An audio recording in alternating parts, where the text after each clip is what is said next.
안녕하세요. 선한 로열로드쌤입니다. 자, 2022년 9월 13일 화요일 시황방송 시작하도록 하겠습니다. 자, 먼저 연휴 다들 잘 보내고 오셨죠? 연휴에 달콤한 반등이 나오고 있습니다. 자, 추석 연휴 전후로 해서 기술적 반등 예상됩니다라고 말씀드렸는데 이 31,500포인트 다우지수가 이탈한 후에 요 구간을 회복하면 트랩이 되고 이중 바닥을 요 아래서 그릴 것이냐 아니면 상승 후에 이렇게 그릴 것이냐 차이다라고 말씀드렸습니다. 그런데 연휴 때 아주 좋은 모습 보이면서 잘해주고 있습니다. 기술적 반등 구간이고 여기에 이제 전쟁 같은 부분도 이제 그 러시아가 하르키우 지역에서 철수했다라고 하죠. 그러면서 이제 글로벌 시장에서 약간의 훈풍은 불어놓고 있습니다. 그리고 오늘 밤에 뭐 CPI가 발표되는데 이 부분에 대해서도 자이언트 스텝 얘기 이 부분 때문에 내려왔었는데 이것을 시장이 자연스럽게 지금 받아들이고 있다. 그래서 안 좋게 나온다를 기본으로 베이스로 깔고 그리고 나서 이제 조금 더 인플레이션이 완화되는 지표가 나온다라고 하면은 긍정적으로 받아들이겠다 정도로 보시면 됩니다. 나스닥 또한 마찬가지입니다. 12,000포인트 이탈한 다음에 이 구간 회복되면서 이중바닥서 움직임, 12,000을 다시 한번 이렇게 흔들면서 이렇게 이중바닥 만들어도 되고 위쪽에 올라와서 유지되면서 위에서 유지되면 더 좋다라고 말씀드렸는데 12,000을 가볍게 회복하고 추가적으로 올라와주는 모습 양호합니다. 그래서 기존에 말씀드렸던 움직임 정도를 해외 증시가 해줬습니다. 그러다 보니 연휴를 마치고 돌아온 우리 증시도 달콤한 이 반등을 만들고 있습니다. 그래서 21선, 61선 한 번에 돌파하는 2%대 정말 오랜만이죠. 2.73% 양봉을 강하게 만들어주고 원래 지난 선물 옵션 만기일에 이 정도까지는 올라와 줄 가능성이 있습니다. 말씀드렸는데 추가적으로 좀 미증시가 약세를 보면서 우리 증시도 못 올라오고 밑에서 좀 마감을 했었죠. 그래서 상단 하단 중에서 하단 쪽에서 마감을 했는데 뭐 자연스럽게 와줘야 되는 구간까지는 온 겁니다. 여기까지는 이제 기술적 반등이 여기서 추가로 올라간다라고 하면은 이제 시장의 힘이 강해지기 시작하는 거고 여기서 힘을 조금 내지 못하고 여기서 좀 이제 한번 쉬었다 간다라고 하면은 이게 자연스러운 움직임이구나 생각하시면 됩니다. 그 와중에 이제 만기일이 끝났으면 우리가 관심 갖고 봐야 되는데 자 투자별 매매 동향을 보면 오늘 외국인이 연휴 지나고 4천억을 매수했습니다. 기관이 7천억 매수했는데 여기 금융투자를 제외하면 나머지 금액은 뭐 한 1,000억이 좀 안 됩니다. 그래서 뭐 한 800억대라고 생각을 하면은 뭐 생각보다 기관 쪽에서 큰 자금이 들어오진 않았다 생각하시면 돼요. 대신 기관은 어디에 들어갔느냐? 코스닥에 강한 집중을 보였다. 오히려 기관이 돈이 많지 않기 때문에 코스닥 쪽으로 자금을 좀 실어주는 모습은 괜찮다 보시면 되고요. 외국인들은 코스피, 코스닥 양쪽 모두 매수하는 모습. 거기에 가장 좋은 거는 만기일 이후에 선물을 대량 매수하는 움직임이 나오는 게 좋다. 만 계약 이상 정도 나오면은 아주 뭐 긍정적이다 말씀드렸는데 15,000 계약 가까이 나왔습니다. 14,800 계약이죠. 가장 중요한 시그널은 여기 있다라고 보시면 되고 이게 뭐 조금 줄어들더라도 만 계약 이상을 꾸준히 유지해 주면서 추세적으로 조금씩 쌓아가서 2만 계약, 3만 계약 쌓이면은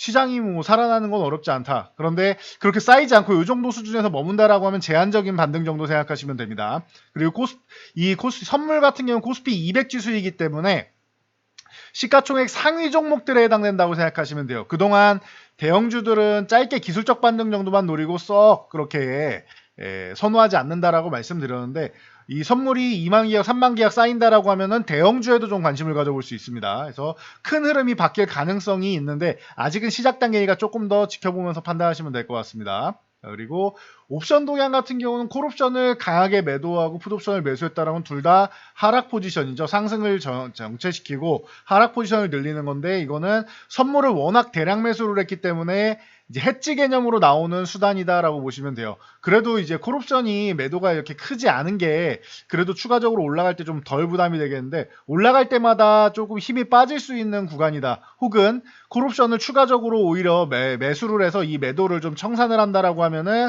이 선물 매수에 힘을 실어줄 수 있다. 두 가지 정도로 보면서 생각하시면 됩니다. 이 매도가 청산이 안 나오고 계속 쌓인다라고 하면은 올라갈 때마다 좀 부담이 되는구나 라고 여러분들께서 판단하시면 됩니다. 자, 코스닥 같은 경우는 뭐 양호합니다. 양호한 기술적 반등 2% 이상의 기술적 반등이 나왔고 말씀드렸던 대로 이제 뭐 한 780 구간, 770, 80 요 구간을 이제 이탈해도 회복할 수 있다. 트랩이다 말씀드렸는데 완성하는 모습이죠. 그래서 일단 1차 바닥은 만들었고 요 하락 추세는 벗겨내는 모습입니다. 그렇다라고 하면은 이 추세만 이겨내도 다시 이 하락 추세 안으로 들어오지만 않더라도 코스닥은 이제 다시 한번 코스피 코스닥 모두 뭐 기술적 반등 구간 다시 한번 놓을 수 있다. 기존 고점 쪽으로는 달려갈 수 있다. 한 번에 넘어가냐 두 번에 넘어가느냐 그 차이가 되겠죠. 자, 삼성전자가 오랜만에 이 외국인들 선물 매수에 힘입어서 강하게 치고 올라왔습니다. 이건 좀 과하다 말씀드렸죠. 67,500원 이하는 좀 과하다 말씀드렸죠. 67,500원에서 62,500원 요 사이가 지금 현재 박스권으로 이루어져 있는데 여기 이탈한 거는 지수와 마찬가지로 트랩이다 생각하시면 되겠죠. 아직까지는 완벽하게 올라온 건 아니고 21선 정도는 넘어가 줘야 됩니다. 그렇다라고 하면은 뭐 58,000 뭐 지금 200원 구간에 이제 58,500원 구간 넘어가 주면은 안정적이다 생각하시면 될 것 같습니다. 안정적이라는 게 꼭 엄청난 상승세를 보인다까지는 아닙니다. 그래서 기술적 반등으로 삼성전자, SK하이닉스, 뭐 DB하이텍 등등 이런 반도체주들 반등이 나왔다 생각하시면 되고요. 기존 주도 섹터 중에서 LG에너지솔루션은 계속 지켜볼 만하다. 50만원까지는 어렵지 않다라고 말씀드렸는데 드디어 50만원에 도달을 했습니다. 장중에 딱 50만원 터치를 했는데 50만원까지는 왔다 보시면 될 것 같고요. 자, LG에너지솔루션 여기서 쉬었다 또 다시 움직일 거냐 바로 돌파를 할 거냐가 관건이 될 것 같습니다. 그래서 지금 흐름 자체는 만들었다. 45만원 넘어오면은 추세 자체는 위쪽으로 돌려 세운 거다. 이제 상승 추세다라고 말씀드렸으니까 그대로 뭐 여러분들 꾸준하게 보실 분들은 보시고 1차 목표치 왔으니까 뭐 양극재나 뭐 음극재 그리고 뭐 전해질, 뭐 첨가제 쪽으로 뭐 보신다거나 뭐 이런 경우도 종목을 교체해서 보는 것도 방법이 될 수는 있습니다. 여러분들 참고하시면 될 것 같아요. 그래서 그냥 나는 자금이 크고 안정적인 게 좋다 들고 가시는 것도 방법이 될 수 있고 중간중간 추세가 이탈했을 때 한 번씩 대응만 하시면 되고요. 그냥 쭉 들고 가신다 보시면 되고 아니면 교체해서 조금 더 이제 탄력 있는 종목들로 교체하는 것도 방법이 될 수 있다 보시면 될 것 같습니다. 자, 삼성 SDI도 오늘 좋은 모습을 보였습니다. 뭐 리비안 쪽에서 벤츠랑 뭐 합작법인 얘기도 나오고 하면서 SDI 쪽은 조금 더 탄력을 받았는데 좋습니다. 자, 60만원대로 지금 진입하고 64만원까지 다시 한번 올라가기 위한 이런 움직임을 보이고 있다. 포스코 케미칼 같은 경우는 계속 말씀드렸는데 음극재, 양극재 양쪽으로 모두 우리나라에서 뭐 대표적인 종목 중 하나가 되고 있다라고 말씀드렸고 과거에 포스코 캠텍 시절부터 계속 말씀을 드렸었죠. 자, 그래서 코스피 이전 상장하고 지금 코스피 시총 상위 쪽까지도 올라와 주고 있는 모습입니다. 포스코 케미칼 여전히 좋죠. 지난번에 전쟁 때도 반등 나올 때 포스코 케미칼이 제일 먼저 움직인다라고 말씀드렸고 최근에도 요 11만원 이탈한 다음에 아래에서 이중바닥 완성했습니다라고 하면서 이 구간에서 양호하다 말씀을 드렸는데 아주 훌륭한 모습인 것 같아요. 포스코 케미칼은 여전히 뭐 꾸준히 볼 수 있고 뭐 LNF, 앱콕 프로비엠 그리고 3기 같은 경우 최근에 이제 좀 덜 오른 종목으로 소개를 해드렸었는데 조금 더 꾸물꾸물거리긴 했지만 결국에는 제자리 찾아서 올라가는 모습입니다. 뭐 저쪽 이제 포르쉐 뭐 상장 이슈도 있고 그리고 전기차 관련 쪽으로 해서 상반기에 글로벌 전기차 판매량이 65%나 증가했다라고 하면서 뭐 꾸준히 뭐 좋은 모습 보이고 있으니까 참고하시면 될 것 같습니다. 최근에 아이폰 기대감이 있다. 폴더블 흥행한 것처럼 아이폰은 기존에 팬층이 두텁기 때문에 기본적으로 판매량이 거의 뭐 보증되고 검증된 기업이다라고 말씀을 드렸죠. 그러다 보니까 LG이노텍이 다시 한번 요 36만 5천 원 구간 36만 원대로 올라와주고 있는 모습입니다. 요 36만 원대로 올라와주고 그렇다라고 하면은 다음 목표치는 40만 원 쪽을 볼 수 있다. 이노텍은 이제 시작이라고 생각하시면 돼요. 기존에도 이 아래 구간에서 매수할 수 있고 올라갔다 조정받을 때 또 말씀을 드렸었죠. 아래 꼴이라는 거 심상치 않다라고 설명드린 거 기억나시죠? 그래서 LG 이노텍 강한 종목으로 치면은 해당 섹터에서 BH가 제일 강하다라고 말씀드렸습니다. 고점을 돌파해서 28,000원 이후에 계속 치고 달려 나가는 모습. 그리고 이노텍처럼 아래쪽에서 올라온 놈 중에서 좀 안정적인 친구는 이제 하이비전 시스템이다 말씀드렸는데 역시나 12,000원 돌파해서 19,000원 구간이 왔죠. 요 구간도 지나갈 가능성이 있고 21,000원도 넘어갈 가능성이 있지 않느냐라고 보고는 있습니다. 참고하시고 이번에 이로운 같은 경우는 결제 관련해서 애플페이 쪽 많이 말씀을 드렸었는데 드디어 이제 3,400원 저항을 받던 구간을 돌파하기 시작하는 모습입니다. 그러면 요 부분 참고하시면서 여러분들 대응 가격을 올리면서 보겠죠. 자, 종가 기준으로 해서 뭐 3,500원 이탈하면 정리한다던가 하는 방식으로 대응 가격을 쭉 꾸준히 올리면서 보시면 됩니다. 자, 그리고 러시아에서 이제 하르키우 지역 철수했다라고 하면서 이제 뭐 현대 에버다임이라던가 데모 뭐 이런 종목들 전체적으로 다 움직이고 있습니다. 수산중공업, 해인, 뭐 SI 범한건영 뭐 많죠. 관련주들. 거기다 현대건설기계 같은 경우도 이런 기계 관련주들 같이 움직이는 거고요. 그래서 이 재건 관련주들, 그리고 여기에 우리나라 국내에는 그 정부에서 270만 원 플러스 알파의 주택 공급을 하겠다. 그리고 네옴시티 쪽에도 계속 이제 컨택이 되고 있으니까 이쪽 여러분들이 좀 관심 가져보실 것 같습니다. 우크라이나 재건부터 시작해서 저쪽 네옴시티 뭐 정부 쪽으로 진행되는 이쪽을 다 여러분들이 생각을 하신다면은 관련주들 뭐 꾸준히 요 건설주들 무슨 삼성 엔지니어링 같은 이런 쪽, 뭐 플랜트 관련 쪽, 그리고 건자재 뭐 다 한번 순환매 정도는 노릴 수 있다 보시면 될 것 같아요. 자, 이번 연휴는 바이오 쪽에서 좀 이슈가 좀 많았죠.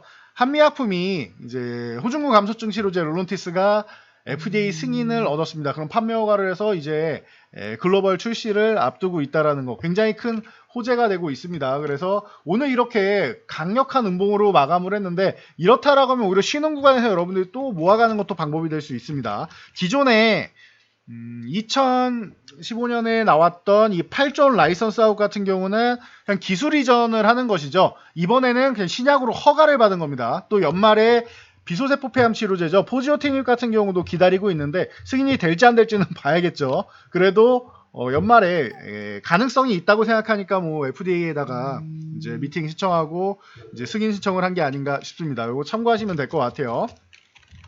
자, 셀트리온은 이제 스모에서 배그젤마가 오리지널과 동등성을 입증을 했고 그리고 안정성까지 확인됐다라고 발표를 했죠. 그래서 셀트리온도 자연스럽게 18만원 아래 구간에서는 이 트랩이고 안정적이다라고 말씀드렸는데 이거 참고하시면 될 것 같고요. 자, HLB 같은 경우도 마찬가지입니다. 자, 간암 1차 치료제 병용요법이 새로운 치료 옵션으로 등극할 가능성이 있지 않느냐. 그래서 HLB에서는 이 리보세라닙을 NDA 신청할 예정이고 다음 달에 프리 NDA가 있습니다. 다음 달 중순 정도까지 열릴 가능성이 높은데 보통 신청하면 2달 정도 걸리죠. 다음 달 중순, 10월 중순 정도로 생각하시면 되고 미팅한 다음에 잘 준비해서 올해 안에 신청한다라면 내년 상반기 정도에는 FDA에서 결과를 얻을 수 있습니다. 180일이 걸립니다. 나오는데 180일 이내에 이 결과가 나오니까 참고하시고요. 거기에 이제 기다리고 있는 선양당성암 같은 경우도 기다리고 있으니까 참고하시면 될 것 같습니다. 자, 그리고 자, 같이 병용요법을 실행한 이제 캄렐리주맙 같은 경우는 BLA 신청을 뭐 하고 있으니까 할 테니까 그거는 이제 중국 항서제약에서 알아서 잘 처리할 겁니다. 이거 같이 체크하시면 되고요. 오늘 해운주가 오랜만에 좋은 모습 보였습니다. HMM, 페노션, 뭐 대한해운 같은 경우가 올라왔는데 이제 조선해운 ETF 상장한다라고 하죠. 그런데 조선해운이라고 하면은 이제 조선주 같은 경우도 영향을 미칠 수 있는데 오히려 조선주는 최근에 좋았기 때문에 뭐 재료 노출성으로 해서 밀렸는데 오히려 밀릴 때마다 기회가 된다라고 말씀드렸습니다. 쉴 때 쉬게 놔두고 이렇게 쉴 때 61선부터 시작해가지고 여기 95,000원 사이 10만 500원, 95,000원 사이는 오히려 이 5,000원 구간 정도는 이제 매매 구간이 된다라고 말씀드렸고 성강밴드나 하이로코리아 같은 경우는 마찬가지입니다. 이렇게 쉬면서 아래꼬리 이렇게 달아주는 거는 아주 뭐 감사한 구간이 될 수 있습니다. 그래서 참고하시고요. 자, 오징어 게임이 에미상 수상 가능성이 있다. 뭐 현재에서는 뭐 적어도 6, 7관왕 정도는 나오지 않겠냐라고 했는데 6관왕 차지했습니다. 그러면서 이제 본상에서도 기존에 이제 9월 3일에 4관왕을 수상을 했고 본상에서도 작품상, 감독상, 뭐 나무 주연상, 조연상, 여우조연상 뭐 얘기가 나왔었는데 다 여기 본상에서는 감독상하고 주연상만 차지를 했습니다. 그래서 이정재 씨가 뭐 주연상을 차지하면서 뭐 버킷 스튜디오가 다시 한번 뭐 움직이는 모습이었는데 뭐 상승세를 유지하지는 못했습니다. 그래도 헌트와 그리고 이 오징어 게임 그리고 2를 제작하고 있죠. 그렇다라고 하면은 지금 구간은 오히려 이렇게 수렴하는 구간은 기회가 될 수 있다라고 보시면 될 것 같고요. 거기에 이제 수리남 같은 경우가 이제 넷플릭스 글로벌 8위에 지금 올라 있죠. 그 어마어마합니다. 그 배우들만 보더라도 지금 굉장히 이제 뭐 대배우들이 포진되어 있다 보니까 자연스럽게 뭐 연기력으로도 또 인정받고 스토리나 뭐 이런 부분 뭐 허투루 선택할 분들이 아니시기 때문에 그리고 있는 것보다 더 이제 감출나게 잘 살려주시는 분들이 연기를 했죠. 그러다 보니까 수리남이 요즘 다시 한번 또 이슈를 모으면서 콘텐츠 쪽으로 좀 불태우기 시작한다라고 보시면 될 것 같아요. 그래서 콘텐츠주들이 조정이 좀 마무리되는 거 아니냐라고 이제 합리적인 의심을 말씀을 드렸었는데 이제 긍정적인 흐름을 보이고 있다. 그러면 이제 스튜디오 드래곤 같은 게 이런 게 다시 한번 75,000원 위쪽으로 올라와서 회복을 해서 안착을 해주면은 더욱더 좋은 모습을 보일 수 있겠죠. 참고하시고요. 자, 아가방 컴퍼니랑 이런 뭐 제로투세븐 이런 출산 장려 정책주 대통령께서 이제 저출산 문제를 검토한다라고 하죠. 그래서 뭐 얼만큼 뭐 잘 검토를 하는지는 모르겠지만 일단은 서울시에서 검토를 하고 뭐 대통령이 검토를 한다라고 하니까 지금 이렇게 수렴하고 있는 아가방이 대장입니다 말씀드렸고 2등주가 제로투세븐입니다 말씀드렸는데 요 두 개 매매하시면 되고 나머지 보시면 됩니다 했는데 아가방이 다시 한번 4,300원 위쪽으로 올라오는 수렴 과정 거치고 있고요.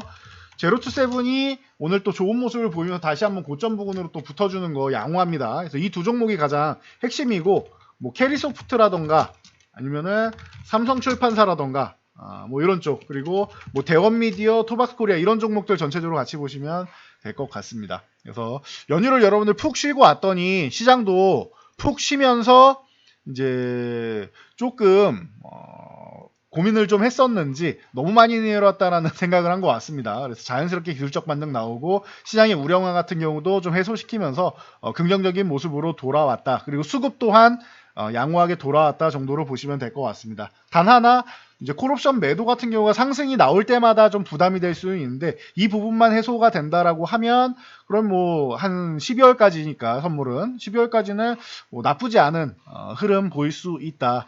그리고 만약 콜옵션이 해소가 된다라고 하면은 좋은 모습도 한번 기대해 볼 수 있지 않겠냐라고 기대 한번 해보면서 마치도록 하겠습니다. 영상이 도움되셨다면 여러분들 주변 분들께도 저희 채널 추천 한번 부탁드리고요. 영상 잘 참고해서 모두 안전투자하시기 바랍니다.